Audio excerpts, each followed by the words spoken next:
ನಮಸ್ತೆ, ನಾನು doctor Ambujakshi, Ayurveda ವೈದ್ಯೆ.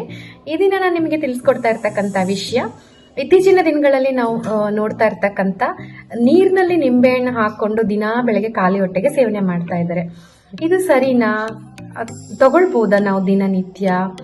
So ಇವಾಗೊಂದು trend ಅಂತಾನೆ ಹೇಳ್ಬೋದು. ವೆಯ್ಟ್ ಲಾಸ್ ಆಗುತ್ತೆ, ಮತ್ತೆ ಇದರಲ್ಲಿ ಆಂಟಿ ಕ್ಯಾನ್ಸರಸ್ ಪ್ರಾಪರ್ಟಿ ಇರುತ್ತೆ, ಆಂಟಿ ಮೈಕ್ರೋಬಿಯಲ್ ಅಂದ್ರೆ ಕೀಟಾಣುಗಳ ವಿರುದ್ಧ ಹೋರಾಡುವಂತ ಶಕ್ತಿ ಇರುತ್ತೆ ನಿಂಬೆಹಣ್ಣಲ್ಲಿ ಅನ್ನೋ ಕಾನ್ಸೆಪ್ಟ್ ಇಂದ ಎಲ್ಲರೂ ಸುಮಾರು ವರ್ಷಗಳಿಂದ ದಿನನಿತ್ಯ ಬೆಳಗ್ಗೆ ನೀರಿನಲ್ಲಿ ನಿಂಬೆಹಣ್ಣು ಸೇವನೆ ಮಾಡ್ತಾ ಇದ್ದಾರೆ ಖಾಲಿ ಹೊಟ್ಟೆಗೆ.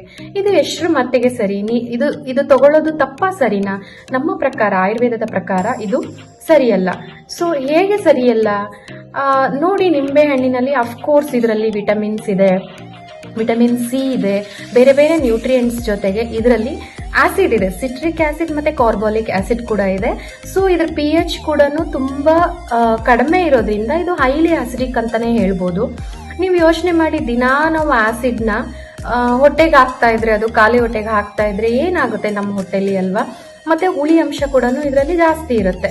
ಸೊ ಆಯುರ್ವೇದದ ಪ್ರಕಾರ ಹುಳಿ ಅಂಶ ದಿನನಿತ್ಯ ನಾವು ಅತಿ ಹೆಚ್ಚು ಹುಳಿ ಸೇವನೆ ಮಾಡೋದ್ರಿಂದ ಒಂದು ಪಿತ್ತವೃದ್ಧಿ ಆಗುತ್ತೆ, ಮತ್ತೆ ಪಿತ್ತಕ್ಕೆ ರಿಲೇಟೆಡ್ ಡಿಸೀಸಸ್ ಲೈಕ್ ಕೂದಲು ಉದುರಂತದ್ದಾಗಿರ್ಬೋದು, ಅಥವಾ ಬೇಗನೆ premature greying of hair ಅಂದ್ರೆ ಬೇಗನೆ ಕೂದಲು ಬೆಳ್ಳಗಾಗತ್ತೆ.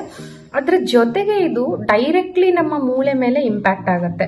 ಅಂದ್ರೆ ಜಾಸ್ತಿಯಾಗಿ ಆಮ್ಲಭಾವ ನಮ್ಮ ದೇಹದಲ್ಲಿ ಹೆಚ್ಚಾದ್ರೆ, ಹುಳಿ ಅಂಶ ಹೆಚ್ಚಾದ್ರೆ ಬೋನ್ಸ್ ಅಲ್ಲಿ ಇದು ಶಿಥಿಲತೆ ಉಂಟು ಮಾಡುತ್ತೆ. ಸೊ ಶಿಥಿಲತೆ ಅಂದ್ರೆ ಟೊಳ್ಳುತನ. ಸೊ ಅದರಿಂದ ಏನಾಗುತ್ತೆ, ಮೂಳೆ ಸವತ ಸ್ಟಾರ್ಟ್ ಆಗುತ್ತೆ. ಸೊ ಅದು ಒಂದು ರೀಸನ್ ಇಂದ, ಮತ್ತೆ ಆಸಿಡ್ ಅಂಶ ಜಾಸ್ತಿ ಇರೋದ್ರಿಂದ ಕೂಡ ನಮ್ಮ ಹೊಟ್ಟೆ ಪದರಗಳೇನಿರುತ್ತೋ ಅದನ್ನು ಕೂಡ ಅದು ಸವಸ್ತಾ ಬರುತ್ತೆ. ಸೊ ನಿಮಗೆ ಸ್ಟಾರ್ಟಿಂಗ್ ತಗೊಂಡಾಗ ಚೆನ್ನಾಗ್ ಅನ್ಸುತ್ತೆ, ವೆಯ್ಟ್ ಲಾಸ್ ಆಗುತ್ತೆ, ಬಟ್ ಬೇರೆದೂ ನಾವು ಅದರಲ್ಲಿ ಎಷ್ಟು ಪೂರಕವಾದ ಅಂಶಗಳು, ನಮ್ಮ ಆರೋಗ್ಯಕ್ಕೆ ಸಂಬಂಧಿತ ಪೂರಕ ಅಂಶ ಇದೆಯೋ ಅದೇ ತರ ಆರೋಗ್ಯಕ್ಕೆ ಹದಗೆಡಿಸುವಂತ ಅಂಶಗಳು ಕೂಡ ಇದೆ ಅಲ್ವಾ? ಸೊ ಯಾವುದೇ ಆಗ್ಲಿ, ನಾವು ಈಗ ದಿನನಿತ್ಯ ಅಡಿಗೆಯಲ್ಲಿ ನಾವೇನ್ ಬಳಸ್ತಾ ಇದೀವಿ, ನಿಂಬೆ ಅಷ್ಟು ಸಾಕಾಗುತ್ತೆ. ಇದು ದಿನನಿತ್ಯ ನಾವು ಖಾಲಿ ಹೊಟ್ಟೆಗೆ ನಿಂಬೆಹಣ್ಣು ಸೇವನೆ ಮಾಡೋಂಥದ್ದು ನಮ್ಮ ಆಹಾರ ಪದ್ಧತಿ ಅಲ್ಲ ಅಲ್ವಾ? ಸೊ ನಾವೆಷ್ಟು ನಿಯಮಿತವಾಗಿ ಆಹಾರದಲ್ಲಿ ಬಳಸಬೇಕು ಅಷ್ಟು ಬಳಸಿದ್ರೆ ಎಲ್ಲ ಅಂಶಗಳು ನಮಗೆ ಸಿಕ್ಬಿಡುತ್ತೆ. ಸೊ ಅದಕ್ಕೆ ಎಕ್ಸ್ಟ್ರಾ ಬೇಡ ಅಂತ ನಾನು ಹೇಳ್ತೀನಿ. ಸೊ ನಾವು ಇತ್ತೀಚಿನ ಪೇಷಂಟ್ಸ್ ಅಲ್ಲಿ ನೋಡುವಾಗ ಸುಮಾರು ಜನ 5 ರಿಂದ 6 ವರ್ಷದಿಂದ ತಗೊಳ್ತಾ ಇರ್ತಾರೆ.